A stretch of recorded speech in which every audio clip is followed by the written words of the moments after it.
I've been to a lot of concerts, more concerts than I can count. Many of them you probably haven't heard of, but I've also been to some pretty big name concerts too. Today, I'm going to talk about the 10 concerts that are my absolute favorite. Stay tuned.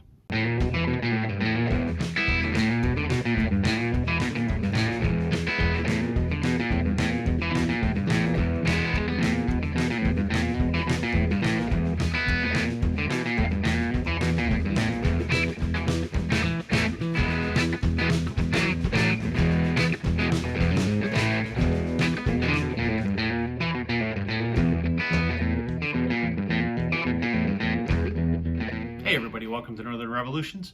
I'm Rob. Welcome back if you're returning. Welcome if you're new. As mentioned in the intro, we're going to talk concerts today.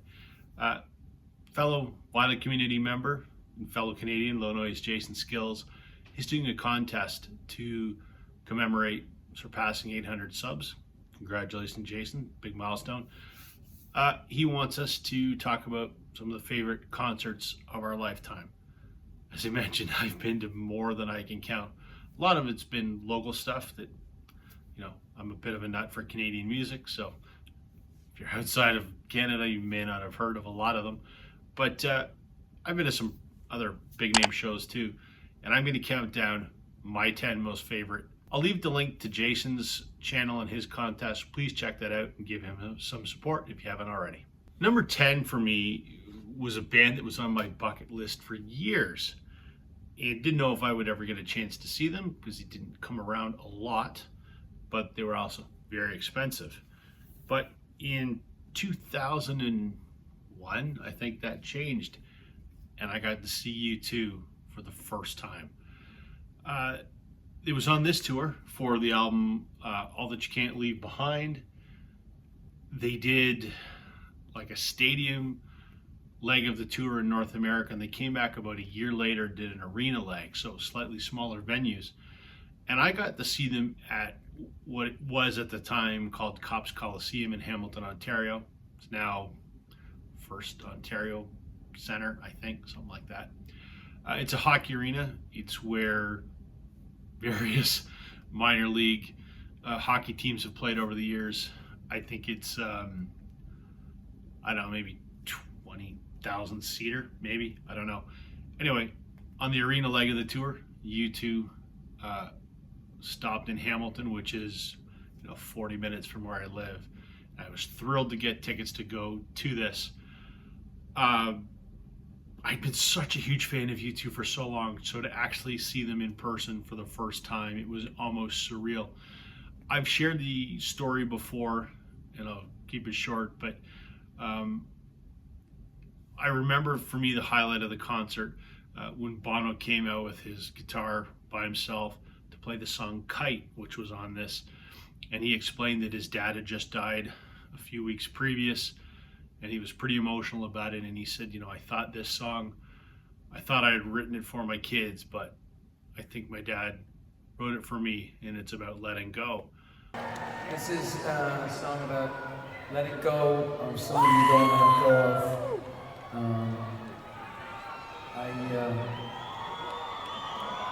I thought I wrote this for my children, but I think my father wrote it for me. He passed away, Bob Hewson, a month or so ago, and I still think of him every day. Well, he played it and he was crying, and I had just lost my grandfather, who was my best friend, and I cried too. I was moved, and that's always struck me as a singular moment that really illustrates to me the power of music, and I will never forget that concert experience as long as I live. I have seen U2 subsequent to this, but for that defining moment, this will always be a really important concert for me. Number 9, get ready to laugh. I don't care. Taylor Swift. Yes, I'm a Swiftie, make no secret about it. Talked about it before. I saw Taylor on the Red Tour, which was, I don't know how long ago now, 10 years maybe. Certainly couldn't afford to see her nowadays. The Eras tour is ridiculously expensive, and we couldn't get tickets anyway. But took my wife to see this. I was a Taylor fan 10 years ago too. Was thrilled to see her. The show is incredible. Many reasons why I'm a fan. She amazes me, and I really don't care what the haters have to say. Aside from the fact that it was an incredible concert spectacle put on by an incredibly talented young woman, what amazed me then and still amazes me now is the amount of young people that she's bringing into music nowadays.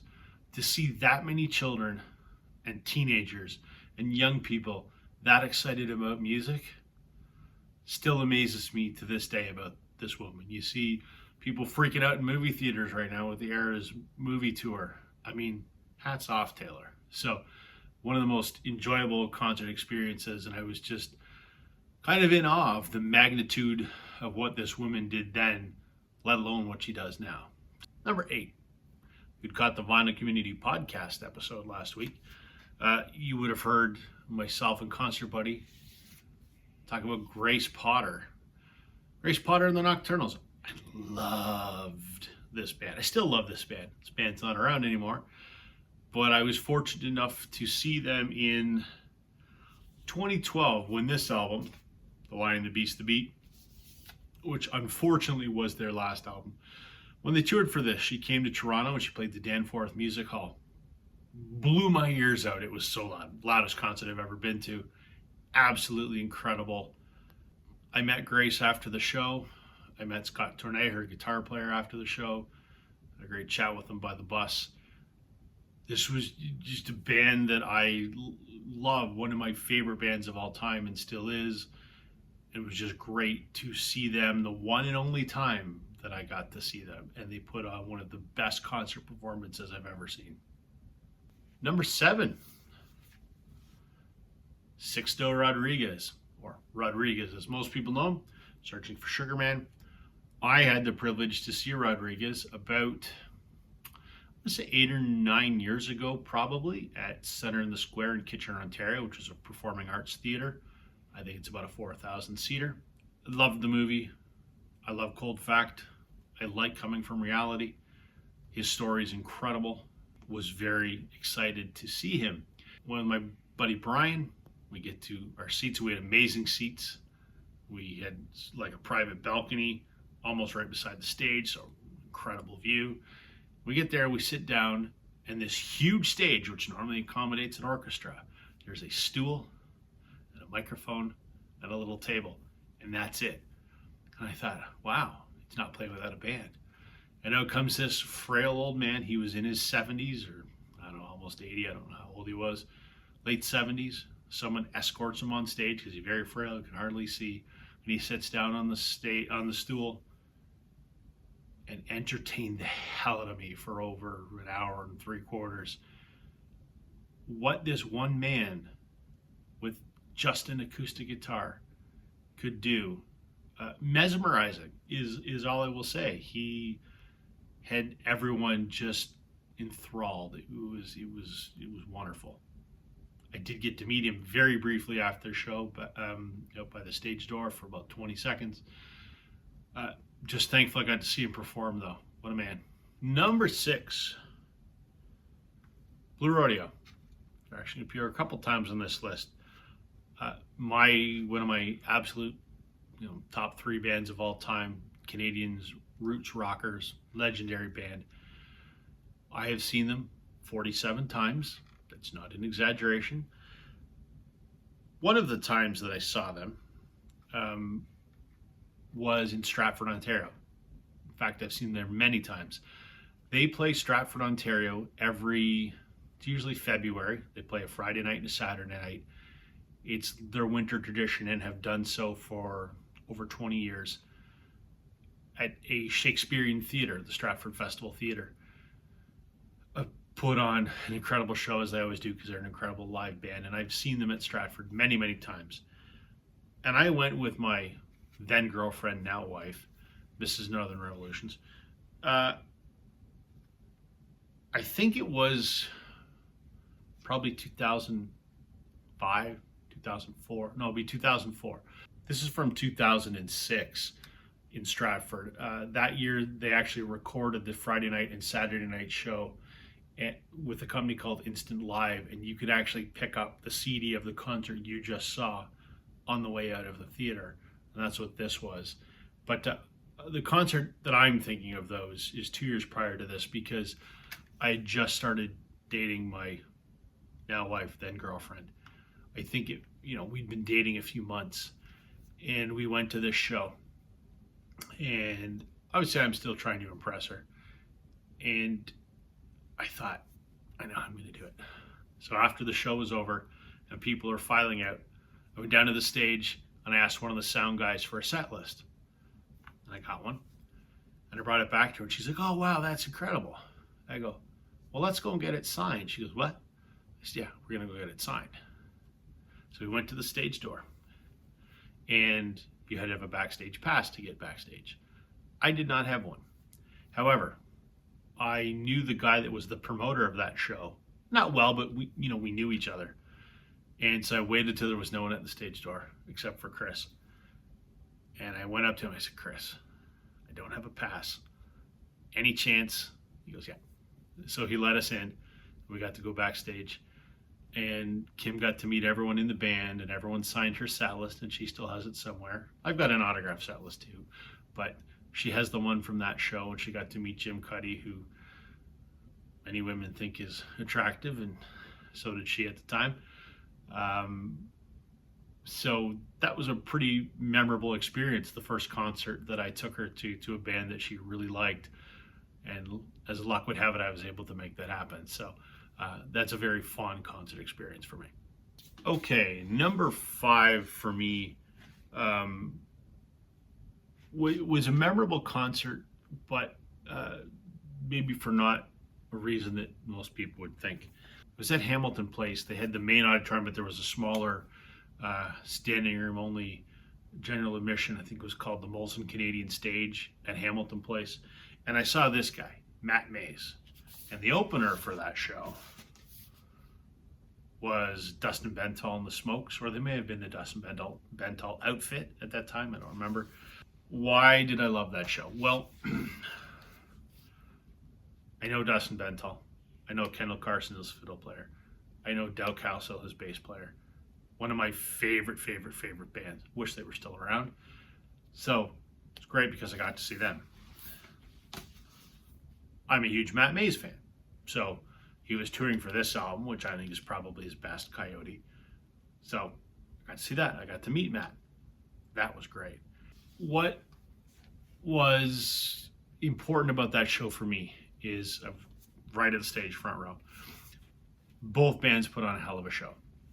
But unfortunately, there was some tragedy associated with that show. That was on I want to say like a Monday. And on a Wednesday or Thursday, I got a call or a text from Kendall Carson, who was Dustin's fiddle player, the opening act. And she said to me, "Did you hear about Jay?"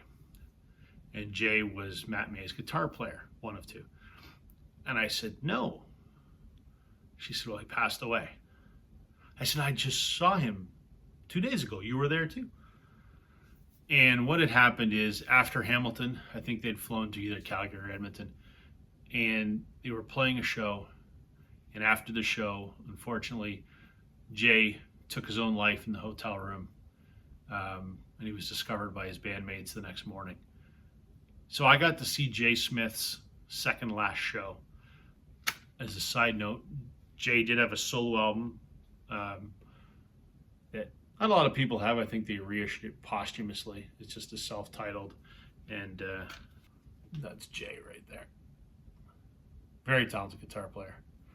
So it's a memorable concert for me. Two of my favorite bands playing together on the same bill. And I was fortunate enough to see the second last show that Jay ever played. So I guess bittersweet is why this one ranks very high for me. Hell of a show. Number 5 for me is Fleetwood Mac. I've seen Fleetwood Mac twice. The first time I saw them was when they toured for the album Say You Will. And I've talked about this previously. This came out in 2003, and this was the Rumors lineup minus Christine McVie. So Lindsay, Stevie, John, and Mick. My dad was a huge Fleetwood Mac fan, and he and I had never been to a concert together. and he had never seen Fleetwood Mac, his favorite band, so I'd surprised him with tickets for this, and we went and saw them at the Air Canada Centre in Toronto, and it was incredible. Never seen the man so happy. One of my absolute fondest father-son memories was this concert. Unfortunately, we never got to go to another concert. He passed away a few years later, but I always have this memory, and I cherish it. Number 3, the one and only Sir Paul McCartney. I saw him in 2002, I think it was, on this tour, which is the Back in the USA tour. He came to Toronto, again, the Air Canada Centre, where I've seen many a show. And this was amazing.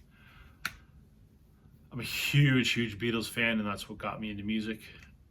So to see Paul, I think that's as close to as a religious experience as I'm ever going to get. It was defies words, but to see a Beatle that I idolized forever on stage doing those songs and his band sounding exactly like the Beatles. I mean, it's as close as I'll ever get to seeing the Beatles because I'm too young to obviously have seen them. It was just incredible. It just defies description. It was like out-of-body experience. It was so incredible. Number 2, I told you Blue Rodeo would be in my list more than once. One of the more unique experiences was when they released this album here, Small Miracles, which came out in 2007. They, for a while, for a few albums, they would always do some kind of a publicity stunt. And the day that this, or the day before this album dropped, they announced on their website that they were doing a series of like busking performances, you know, when you stand on the street corner and you play. They were going to do a series of these across the city of Toronto that day. And I think I was reading this at 8 o'clock in the morning, and the first one was at 8:30. I live an hour from Toronto, couldn't get there.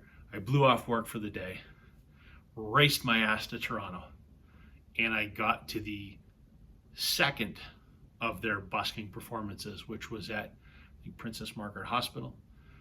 And they'd mapped out where they were going to be throughout the day. They'd go from there to like the TD Bank head office, and they were going somewhere, crisscross downtown. So I went to every one of those except the first one and the very last one. And it was great. Number 1, you'd hear new songs that hadn't been released yet. They were coming out the next day. And to see a band that is my favorite band 10 feet in front of me with 30 other people was awesome. I loved it. Just a great experience, kind of following Blue Rodeo around for a day. It was a lot of fun. And my number 1 concert experience is someone you've not heard of before, but truly the pinnacle of musical performance that I have ever witnessed. And it's this guy who I've talked about, Adam Baldwin, singer-songwriter from Dartmouth, Nova Scotia, lead guitar player for Matt Mays, undiscovered national treasure, I think. I've talked about him a lot. And he was opening for this guy, Alan Doyle. There's my pal Kendall, Corey Tedford, Joel Plaskett, who produced this EP. They were headlining at Center in the Square in Kitchener. I mentioned that performing arts venue before, 3,000 or 4,000 people. I'm a huge fan of both of those acts, and I've seen both of them many, many times. So Adam's a rocker, Canadian Bruce Springsteen-esque. That's kind of what I describe him. His band on his first EP used to call him the supervisor because he's not quite the boss. So that was funny. So this is his first full-length album called No Telling When, precisely 1985, which came out in 2016. He was the opener for Alan Doyle at Center in the Square. And similar to the Rodriguez show, acoustic guitar and a stool. Adam walks out onto the stage in front of 4,000 people, 3,000 people, whatever it is, sits down on that stage and blew me away. 95% of the people in that auditorium had no idea who he was. I was already a super fan. I'd met Adam many times. I was there for both bands, and he was incredible. These are rock songs. These are loud electric guitar rock songs. And he did them with an acoustic guitar. And it was beautiful. There's a song in here called Ratea, which was a song that he'd written about a 15-year-old, I think she was 15, and she had committed suicide because of online bullying. And he wrote this song in tribute to her. And when he related that story, and it's a rock song, but he played it as a beautiful ballad on his acoustic guitar. Wow. Never have I witnessed a more powerful moment in music. He had that entire audience in the palm of his hand. It was incredible, and I will never forget it as long as I live. There you go, Mr. Low Noise Jason Skills. Those are my 10 most favorite concert memories. Congratulations again on surpassing 800 subs, well deserved. Good luck with your contest. Thanks everybody for watching. Please let me know in the comments what some of your favorite concert experiences were. I'd love to hear who they were and what made them pretty awesome. Thanks for watching. Catch you on the flip side.